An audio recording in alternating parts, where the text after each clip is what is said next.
ఎవరైనా ఎస్సీ వర్గాల్లో నుంచి వస్తే ఖచ్చితంగా వాడు కాంగ్రెస్ పార్టీకైనా జీ హుజూర్ అనాల్సిందే, లేదా తెలుగుదేశం పార్టీ కన్నా జీ హుజూర్ అనాల్సిందే.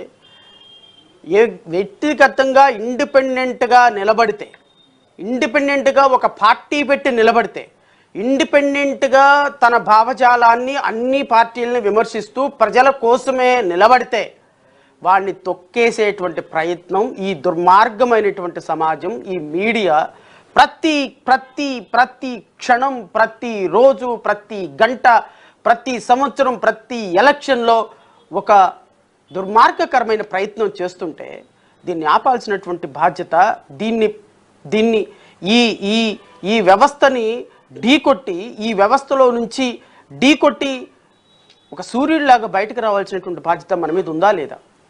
ఎంతకాలం ఊడికం చేస్తాం సోదరులారా చెప్పండి? ఎంతకాలం తెలుగుదేశం పార్టీ దగ్గరికి వెళ్ళి ఊడికం చేస్తాం? ఎంతకాలం వైఎస్ఆర్ కాంగ్రెస్ పార్టీ దగ్గరికి వెళ్ళి ఊడికం చేస్తాం? ఎంతకాలం ఆ కాంగ్రెస్ పార్టీ దగ్గరికి వెళ్ళి ఊడికం చేస్తాం? ఎంతకాలం భారతీయ జనతా పార్టీ దగ్గరికి వెళ్ళి ఊడికం చేస్తాం? ఎంతవరకు ఇంకొకటి ఎజెండా మోసి బాబాసాహెబ్ అంబేద్కర్ ఆలోచన విధానాన్ని ఇంకొకటి దగ్గర తాకట్టు పెడతామనే ఆలోచన మనకు రావాల్సిన బాధ్యత లేదా? అదృష్టం కొద్దీ ఇంకొక 2 నెలలు ఎలక్షన్స్ ఉన్నాయి, 2-3 నెలలు ఎలక్షన్స్, బహుశా ఫిబ్రవరి, మార్చి, ఏప్రిల్లో ఎలక్షన్స్ ఉంటాయి. నేను ప్రతి క్షణం, ప్రతిరోజు మీతో మాట్లాడతాను, మీతో కనెక్ట్ అవ్వడానికి ప్రయత్నం చేస్తాను, మీ మనసులో స్థానం సంపాదించుకోవడానికి ప్రయత్నం చేస్తాను. నేనేమి అబద్ధాలు చెప్పటంలా, నేనేమి ఎవరిని విమర్శించటం లేదు సోదరులారా. నా బాధ, నా కష్టం, నా కన్నీళ్ళంతా నేను చక్కగా ఏదో ప్రాక్టీస్ చేసుకోవచ్చు, నేను బ్రతికేయచ్చు, నా బ్రతుకు నాకుంది, నా కష్టం నాకుంది, నా సంపాదన నాకుంది. కానీ ప్రతి క్షణం, ప్రతి సమస్య ఈరోజు ఆంధ్రప్రదేశ్ రాష్ట్రంలో కనీసం 1956 నుంచి పుట్టిన తర్వాత ఒక దళిత నాయకుడు వ్యక్తిగతంగా ఇండిపెండెంట్గా ఎదగాలి అనుకుంటే అతని మీద చేసేటువంటి దుర్మార్గకరమైనటువంటి ప్రయత్నం, అతని మీద జరిగేటువంటి దాడి, కనీసం ఈ కమ్యూనిటీలో నుంచి అంబేద్కర్ రిజర్వేషన్స్ వాడుకొని గొప్ప స్థాయికి వెళ్ళినటువంటి వాళ్ళు చంద్రబాబు నాయుడికి బెయిలు రాలేదు, సుప్రీంకోర్టు కేసు కొట్టేసిందని ఒకడేమో ఒక ఉన్నతమైన స్థానంలో ఉండి మీడియా ఛానల్లో గుక్కబట్టి ఏడుస్తున్నాడు. ఇంతకంటే సిగ్గుచేటు, ఇంతకంటే సిగ్గుమాలిన చర్య, ఇంతకంటే ఏదైనా ఇంతకంటే ఇక దిగజారుడుతనం ఇంకొకటి ఉండదేమోనని నాకు అనిపిస్తుంది. అరే, చంద్రబాబు నాయుడు కోసం గుక్కబట్టి ఏడుస్తామా మనం? జగన్మోహన్ రెడ్డికి ఏదో జరిగిందని సూసైడ్లు చేసుకుంటామా? లేకపోతే నరేంద్ర మోడీ ఒక పిలుపునిచ్చినాడని రైలు కింద పడతామా?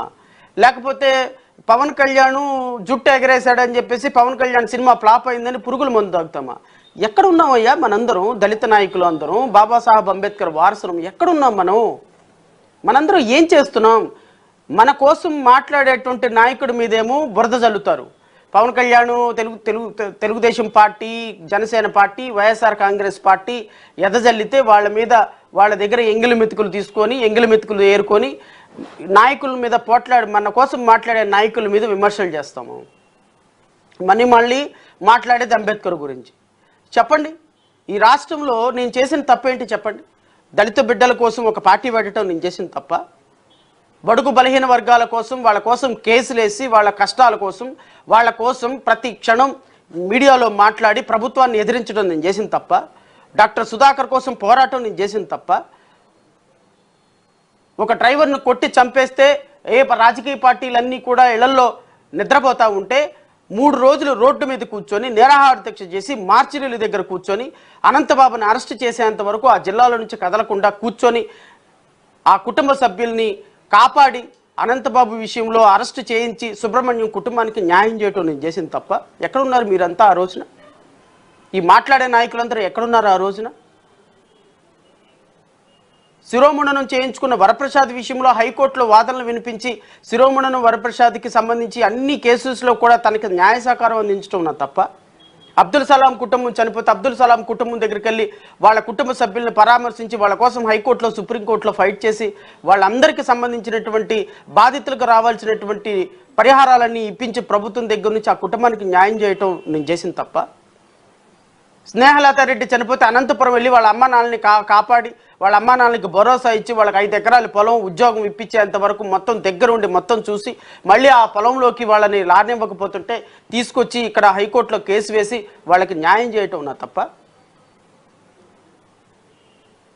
చలో మదనపల్లి అని మీకోసం వచ్చి మినిస్టర్ల కోసం వచ్చి చేయటం తప్ప, అనితా రాణి గారి కోసం చేయటం తప్ప, ఎస్సీ ఎస్టీల కోసం వేల కేసులు హైకోర్టులో ఫైల్ చేసి 15,000 ఎకరాలు అన్యాక్రాంతం కాకుండా ప్రభుత్వం లాక్కోకుండా తీసుకుంటున్నాం తప్ప, రాజకీయ నాయకులు అందరి కేసులు విత్డ్రా చేస్తే ప్రభుత్వం ఆ కేసులన్నింటినీ కూడా హైకోర్టులో ప్రజా ప్రయోజన వాద్యం వేసి, జీవోల మీద ప్రయోజన వాద్యం ఇచ్చి, స్కూళ్ళ మీద ప్రజా ప్రయోజన వాద్యం వేసి, సినిమా హాళ్ళ మీద ప్రజా ప్రయోజన వాద్యం వేసి, ఈ రాష్ట్రంలో జడ్జెస్ మీద ఫోన్ ట్యాపింగ్ జరుగుతుంటే ప్రజా ప్రయోజన వాద్యం వేసి, సిబిఐ ఎంక్వైరీల కోసం అనంతబాబు కేసు విషయంలో సిబిఐ ఎంక్వైరీ కోసం ఫైట్ చేయడం ఉన్నా తప్ప, సుగాలి ప్రీతి కోసం ఫైట్ చేయటం ఉన్నా తప్ప, లేకపోతే ఇక్కడ జరుగుతున్నటువంటి వరప్రసాద్ కోసం హైకోర్టులో కేసులు వేసి చేయటం తప్ప, 41 నోటీస్ ఇస్తున్నారని హైకోర్టులో కేసులు వేయటం తప్ప, పరువు హత్యలు జరుగుతున్నాయని ఈ రాష్ట్రంలో పరువు హత్యలకు నిరోధం కోసం హైకోర్టులో కేసులు వేయటం తప్ప ఏంటి తప్పు?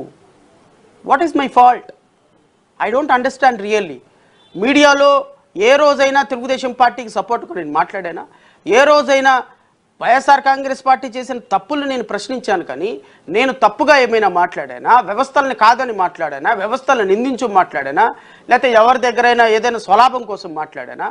ఈ రోజు వరకు 2019 నుంచి ఈ రోజు వరకు ప్రతి రూపాయి ఖర్చు పెట్టి సంపాదించిన ప్రతి రూపాయి ప్రజల కోసం ఖర్చు పెట్టడం, కేసులు వేయటం, సమస్యలు అంటే ఎక్కడికంటే అక్కడికి వెళ్ళటం, అమరావతి రైతుల సమస్యల కోసం వెళ్ళటం, రమేష్ కుమార్ లాంటి ఎలక్షన్ కమిషన్ మీద దాడి చేస్తే వారి మీద కోసం పోరాటం, ఎన్వి రమణ లాంటి సీజేఎల్ మీద పోరాటం చేస్తుంటే జగన్మోహన్ రెడ్డి వాళ్ళ మీద పోరాటం చేయటం, ఇలాంటి పోరాటాలు చేయటం నా తప్పు అని రాష్ట్ర ప్రజలు భావిస్తారా? రాష్ట్ర ప్రజలు భావిస్తే ఖచ్చితంగా నేను కూడా దానికి తలొగ్గుతాను. నేను చేసిన మంచి ఏంటి, నేను చేసిన చెడు ఏంటి అనేది ప్రజలకు ఖచ్చితంగా తెలిసింది కూడా. ఎందుకంటే ప్రజలు నా వెంట ఉన్నారని అంటే పూర్తి నమ్మకం నాకుంది. ప్రజలు నన్ను నమ్ముతున్నారు, యువకులు నన్ను నమ్ముతున్నారు, నిరుద్యోగులు నన్ను నమ్ముతున్నారు, రైతులు నన్ను నమ్ముతున్నారు, మహిళలు, అక్కలు, చెల్లెళ్ళు నన్ను నమ్ముతున్నారు. ఒక సాధారణమైనటువంటి సెక్యూరిటీ గార్డుగా ఒక అపార్ట్మెంట్లో పనిచేసే సెక్యూరిటీ గార్డ్ అన్న, ఒక రెస్టారెంట్లో పనిచేసే వెయిటర్ తమ్ముడు, ఒక రోడ్డు మీద టీ అమ్ముకునేటువంటి ఒక బాబాయి, మల్లెపూలు లేకపోతే బోండాలు అమ్ముకునేటువంటి ఒక అక్క, చెల్లి, ఇలాంటి వాళ్ళందరూ బ్రతుకులు బాగుపడాలి అంటే శ్రవణ్ కుమార్ అనేటువంటి ఒక వ్యక్తి బాబాసాహెబ్ అంబేద్కర్ ఆలోచన విధానంతో పార్టీ పెట్టుకొని ప్రజల కోసం పోరాటం చేసి ఈ లుచ్చా రాజకీయ నాయకుల్లాగా ఒక వ్యభిచార రాజకీయాలు చేయకుండా నిజాయితీగా నియమబద్ధంగా ఈ రోజు ప్రజల కోసం నిలబడ్డాడు, ప్రజా సమస్యల కోసం నిలబడ్డాడు. ఏ రాజకీయ పార్టీ దగ్గరికి వెళ్ళి దేహి అని అడగకుండా నిలబడ్డాడు. ఒక దళిత కమ్యూనిటీ నుంచి, ఒక నిరుపేద కమ్యూనిటీ నుంచి, ఒక మేధావి వర్గం నుంచి గత 6 సంవత్సరాల నుంచి ఏ రాజకీయ పార్టీ కండవా మెడలో వేసుకోకుండా తన సొంత ఎజెండాతో వెళ్తున్నాడన్న కనీస ఆలోచన విధానం ప్రజలకు రావాలనేదే నా కోరిక. ఈ రోజున వైఎస్ఆర్ కాంగ్రెస్ పార్టీ చేస్తున్నటువంటి ఒక దుర్మార్గకరమైనటువంటి ప్రయత్నం, దళిత బిడ్డలందరినీ కూడా ఓటు బ్యాంకుగా మరల్చుకొని డాక్టర్ బిఆర్ అంబేద్కర్ 125 అడుగుల విగ్రహం పెట్టానని వెర్రవీగుతూ 125 అడుగుల విగ్రహంతో మేము దళిత వర్గాల ఆలోచనని, దళిత ఆత్మగౌరవాన్ని నిలబెట్టాము, ఒక ప్రతీకగా నిలబెట్టామని చెప్పేసి మురిగిన కుక్కలన్నీ కూడా, ఆ రోజున మీటింగ్లో మురిగిన కుక్కలన్నీ కూడా మాట్లాడిన, ఇంకా ఆ పదాలు వాడటం నాకే మంచిగా అనిపించటంలా, ఒక వ్యవస్థలో ఒక బాబాసాహెబ్ అంబేద్కర్ జిల్లాకి ఒక పేరు పెడితే రోడ్ల మీదకి వచ్చి, వేలాది మంది రోడ్ల మీదకి వచ్చి, ఇది జనసేన తెలుగుదేశం ప్రభుత్వం కుమ్మక్కై, నేను మళ్ళీ మీ ద్వారా రాష్ట్ర ప్రజలకు విన్నపం చేస్తున్నా, జనసేన ప్రభుత్వం వైఎస్ఆర్ కాంగ్రెస్ పార్టీ చేసినటువంటి పనులని, వైఎస్ఆర్ కాంగ్రెస్ ప్రభుత్వం జగన్మోహన్ రెడ్డి పొలిటికల్గా బాబాసాహెబ్ అంబేద్కర్ పేరుని ఒక జిల్లాకి పెట్టాలి అని ఆలోచన చేసి, ఆ జిల్లాకి పెట్టాలి అన్న ఆలోచనని చాలా జాగ్రత్తగా నియమబద్ధంగా ఓట్లను ఏ విధంగా పోలరైజ్ చేయాలనేటువంటి ఆలోచనతోటి మొదటేమో కోనసీమ జిల్లాగా నామకరణం చేసి, ఎప్పుడైతే కోనసీమ జిల్లాగా పేరు పెట్టిన తర్వాత కొన్ని రోజుల తర్వాత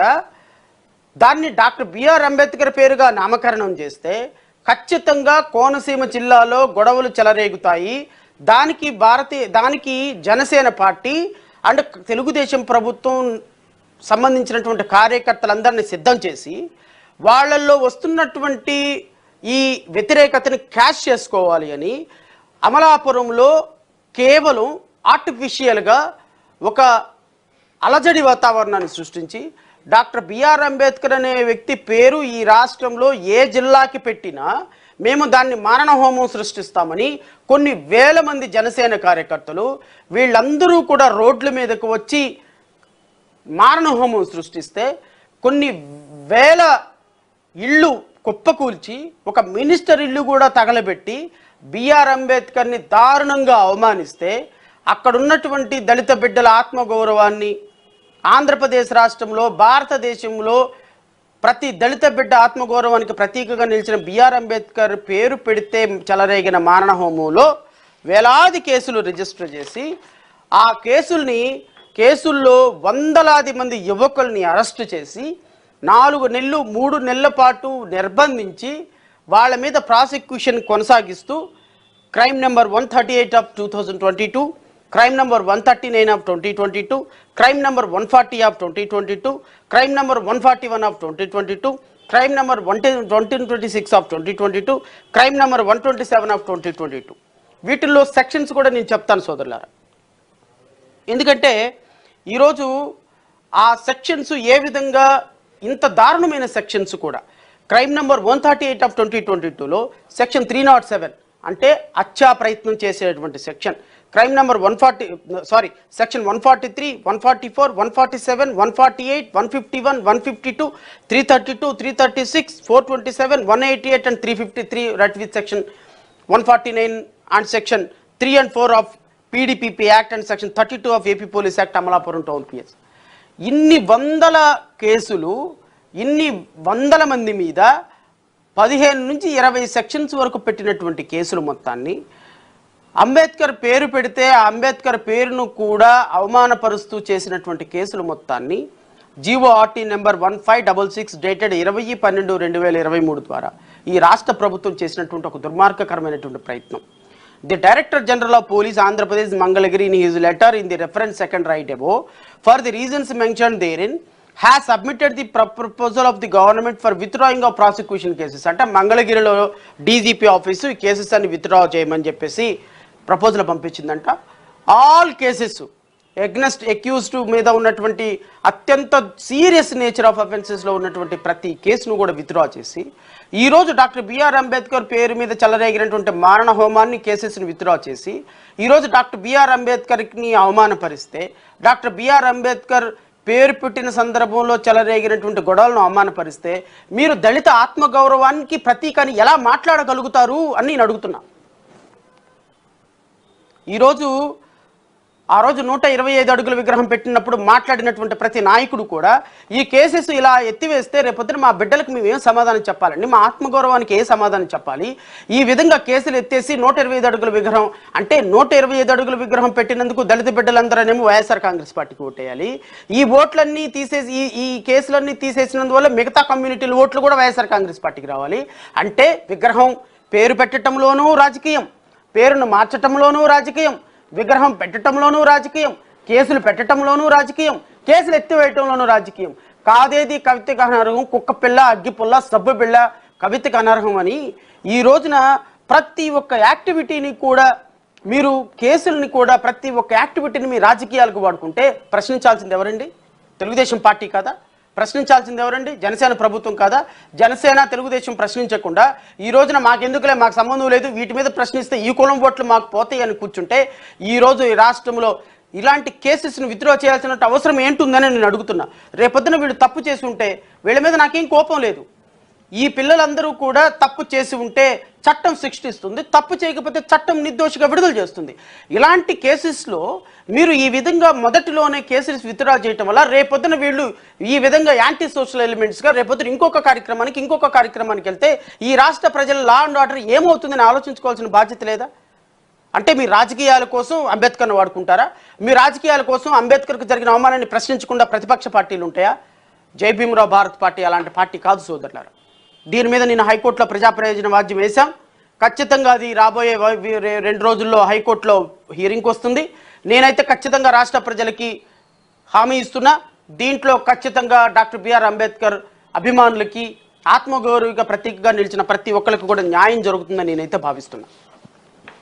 ఇలాంటి పోరాటాలు చేసేటువంటి వ్యక్తుల్ని సపోర్ట్ చేయకుండా ఈరోజు రాష్ట్రంలో కనీసం ఒక్క నాయకుడిని కూడా మనం తయారు చేసుకోలేకపోతే, ఒక్క ప్రశ్నించే నాయకుడిని కూడా మనం తయారు చేసుకోలేకపోతే, ప్రతి నాయకుడు తెలుగుదేశం పార్టీ దగ్గరకో, జనసేన పార్టీ దగ్గరకో, లేకపోతే వైఎస్ఆర్ కాంగ్రెస్ పార్టీ దగ్గరకో వెళ్ళి కాళ్ళు పట్టుకొని జీ హుజూర్ అని మాట్లాడేటువంటి తత్వం ఉంటే ఇంకా ఎన్ని సంవత్సరాలకి బాబాసాహెబ్ అంబేద్కర్ కోరుకున్న ఈ రాష్ట్రంలో రాజ్యాధికారం, లేకపోతే ఈ దేశంలో రాజ్యాధికారం సాధించగలం? చాలామంది ఈ ప్రశ్న అడగటానికి కూడా భయపడిపోతున్నారు. నేను మీ ద్వారా వాళ్ళందరికీ చెప్తున్నా, 2014లో అరవింద్ కేజ్రీవాల్ ఢిల్లీలో పార్టీ పెట్టిన రోజున ఆ రోజు ఆయన అధికారం సాధిస్తాడని నేను అనుకోలే. అట్ ది సేమ్ టైం అక్కడ నుంచి పంజాబ్లోకి వెళ్తాడని అనుకోలే. మాన్యశ్రీ కాంచీరాము ఉత్తరప్రదేశ్లో గెలుస్తాను, అక్కడ ఖచ్చితంగా రాజ్యాధికారం సాధిస్తాను, 4 సార్లు ముఖ్యమంత్రి చేయగలనని ఆయన అనుకోలే. విజయం అనేది ఒక అడుగుతోనే మొదలవుతుంది సోదరు గారు. ఆ విజయము మీకు ఈరోజు దక్కకపోవచ్చు. అరవింద్ కేజ్రీవాల్ లాగా 10-15 సంవత్సరాలు కష్టపడాలి.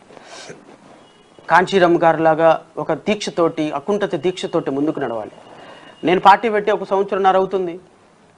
రేపొద్దున 200 కాన్స్టిట్యున్సీల్లో నేను అభ్యర్థులను నిలబెడుతున్నా. ఖచ్చితంగా ఇది చాలా గొప్ప విజయం.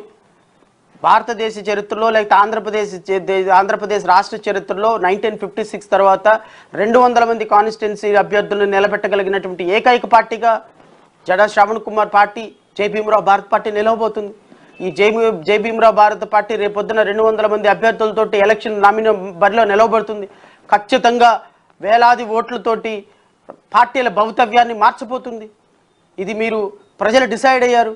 ఖచ్చితంగా మేము మీటింగ్లు పెట్టకపోవచ్చు, లేకపోతే మేము ప్రతిరోజు మీడియాలో కనెక్ట్ అవ్వకపోవచ్చు, లేకపోతే మా పార్టీ ప్రతి క్షణం రోడ్ల మీద కేకులు కట్ చేసుకొని, లేకపోతే ఇంకొకటి చేసి ప్రజల్లో చాలా సీరియస్గా పాదయాత్రలు చేసో లక్షల కోట్ల రూపాయలు, వేల కోట్ల రూపాయలు ఖర్చు పెట్టలేకపోవచ్చు. కానీ మా దగ్గర ఆశయం ఉంది. ప్రజలు మమ్మల్ని ఆశీర్వదిస్తారు. ఆశీర్వదించడానికి వాళ్ళు సిద్ధంగా ఉన్నారు. మా ఆలోచన, మా మనుగడ, మా మాట, మా పనితనం ఖచ్చితంగా ప్రజలు మెచ్చుతారనే ఆలోచన అయితే ఉంది. ఆంధ్రప్రదేశ్ రాష్ట్ర చరిత్రలో మొదటిసారిగా జై భీమరావు భారత్ పార్టీ 2024 సంవత్సరంలో ఒక చరిత్ర సృష్టించబోతుంది. ఈ రోజున డాక్టర్ బిఆర్ అంబేద్కర్ పేరు పెట్టుకొని, అడ్డం పెట్టుకొని ఏదైతే వైఎస్ఆర్సీపీ చేస్తున్నటువంటి కపట నాటకాలని, వైఎస్ఆర్సీపీ చేసేటువంటి కపట నాటకాలను సపోర్ట్ చేస్తున్నటువంటి జనసేన తెలుగుదేశం ప్రభుత్వాన్ని కూకటి వేళ్లతోటి ఖచ్చితంగా ప్రజలు టికెట్ ఇచ్చి వేస్తారని అయితే నాకైతే నమ్మకం ఉంది. ఎందుకంటే 2024 సంవత్సరంలో ఈ రాష్ట్రంలో ఆల్టర్నేటివ్ లేదు. చాలామంది ప్రజలు, నేను చూస్తున్నాను, 2023లో జరిగినటువంటి తెలంగాణ సార్వత్రిక ఎన్నికల్లో కూడా చూశాను, 2019లో జరిగిన ఎన్నికల్లో, 2014లో జరిగిన ఎన్నికల్లో 5 నుంచి 6 వేల యావరేజ్గా ఒక్కొక్క కాన్స్టిట్యున్సీలో 100కు ఓట్లు పడుతున్నాయి. అంటే ప్రజలు మెల్లమెల్లగా రాజకీయ పార్టీల పట్ల ఏవకింపుతో ఉన్నారు. ఈ రాజకీయ పార్టీలు ఈ దుర్మార్గులకు ఓటేసే కంటే ఏమని ఓటేస్తాం పవన్ కళ్యాణ్కి చెప్పండి. ఈ రోజు పవన్ కళ్యాణ్కి ఓటేసామంటే రేపు సాయంత్రానికి ఢిల్లీ చెక్కేసి రేపొద్దున వెళ్ళిపోయి నరేంద్ర మోడీ కాళ్ళ దగ్గర ఉంటాడు.